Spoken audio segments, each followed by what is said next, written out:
Historia del arte moderno y contemporáneo. Los movimientos artísticos reflejan el arte con ciertos rasgos similares durante una etapa de tiempo, siendo un fenómeno de expresión artística que manifiesta las características propias de la época en la que surge. En esta oportunidad veremos los movimientos artísticos del siglo XIX, y para ello haremos un viaje por este siglo. Iniciaremos nuestro viaje en la segunda mitad del siglo XVIII, donde surge el neoclasicismo como una reacción al rococó. Se vio influenciada por las consecuencias de la Revolución Francesa y los hallazgos de antiguas ciudades romanas, ya que se tomó una gran inspiración de las temáticas greco-romanas, donde exaltaban los valores que los dirigentes de la época querían promover. Se celebraba además la racionalidad y lo académico. En la obra El retrato de Madame Verdinac, de Jacques-Louis David, podemos apreciar algunas de las características representativas de este movimiento.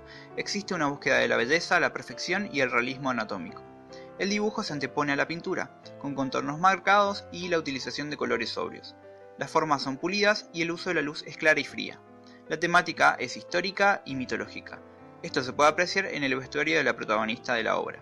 Además, la expresión facial y corporal son comedidas. Avanzamos hasta inicios del siglo XIX, donde surge el romanticismo, que tuvo su cuna en Francia, aunque se vio extendida en varios países de Europa y Estados Unidos.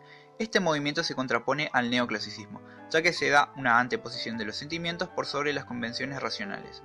Expresó la inquietud ante los cambios sociales y retomó emociones extremas, que se subrayaban mediante pinceladas y paletas de colores, además de esculturas con composición imaginativa. En la obra El ángel caído de Alexandre Cabanel se pueden observar muchos elementos propios de este movimiento. A diferencia del neoclasicismo, se busca una mayor expresividad y dinamismo. Esto se puede apreciar en el rostro del ángel, su pose y en la composición en general. También se emplea la deformación de objetos, como se puede ver en los ángeles que se encuentran en el fondo. Las pinceladas son hábiles, las paletas son luminosas y se pone a la pintura por encima del dibujo. Existe además un dramatismo dado por el contraste de la luminosidad y elementos expresivos y compositivos mencionados anteriormente. Avanzamos con nuestro recorrido hasta 1840, donde surge el realismo, que inicia en Francia y se desarrolla en otros países cuando creció el número de artistas que rechazaban las ideas convencionales de arte. Se caracterizó por el cambio de la temática, pasando de lo bello y elegante a lo común o cotidiano. Se da una representación de la realidad por sobre la belleza, y un cambio en la función del arte, que pasa de ser una vía de escape a un reflejo de la realidad. Se representaban los objetos sin buscar una técnica refinada. En la obra El vagón de tercera clase de Daumier-Honoré se aprecia una escena característica de esa época, donde el vagón se plantea como un escenario hacinado y hasta claustrofóbico. Esto se consigue mediante la composición, el número de personajes y el manejo de la luminosidad. La paleta con tonos terrosos y ocres realza la sensación de incomodidad y precariedad. Además, se acentúan las diferentes expresiones y se da una diferenciación en el tratamiento del lineal en función a la proximidad. Nos dirigimos hasta la década de 1870 en París, donde surge el impresionismo, cuando un grupo de artistas con ideas escandalosas para la época se reúne para hacer una exposición, luego de que sus obras fueran rechazadas por la academia. Se plasmaban momentos efímeros con temas cotidianos y poco detalle, además de pinceladas muy notorias, y muchas veces con colores sin mezclar. Se tenía en cuenta la luz y el color. Los artistas trabajaban muchas veces al aire libre. Para muchos espectadores, las obras se veían inacabadas. La obra En el comedor de Berthe Morisot ejemplifica a la perfección las características de este movimiento, donde se plasma una escena de la vida cotidiana, con una mujer que se encuentra realizando una tarea diaria, lo que difiere con la imagen femenina que se tenían en los cánones artísticos de ese entonces. Las pinceladas son cortas y tienen diferentes direcciones, pigmentos sin mezclar y con el uso de colores complementarios para luces y sombras.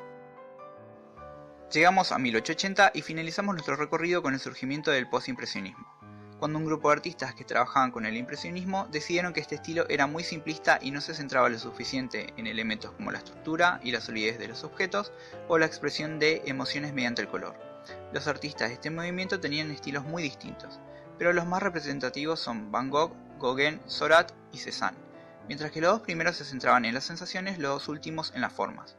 Aunque las temáticas trabajadas eran diversas, ponderaba lo imaginativo. En la obra La noche estrellada de Vincent Van Gogh podemos apreciar el uso de pinceladas fluidas con diferentes direcciones, que dan una sensación de movimiento. Además se utilizan colores complementarios que realzan el contraste y la luminosidad del cielo. Otra característica radica en el uso de pinceladas cargadas de pigmento, lo que da cierta tridimensionalidad y textura a la obra. Hola, mi nombre es Jonathan Holzmeisters y este es mi parcial de Historia del Arte Moderno y Contemporáneo. En esta última parte del video me gustaría dar algunas apreciaciones personales a modo de conclusión. Desde un punto de vista más general me parece importante destacar el rol que ha tenido y que tiene el arte en la sociedad, siendo partícipes de grandes cambios históricos, muchas veces reaccionando ante ellos y en otras ocasiones provocándolos. Es ahí donde surgen los distintos movimientos artísticos, cada uno con sus particularidades dependiendo del momento en el que nacen. Desde un punto de vista más personal, me parece importante realizar este tipo de actividades, ya que nos permiten aplicar los conocimientos que adquirimos durante las clases de una manera creativa y relacionada con nuestro futuro profesional. Con estas últimas palabras me despido, muchas gracias.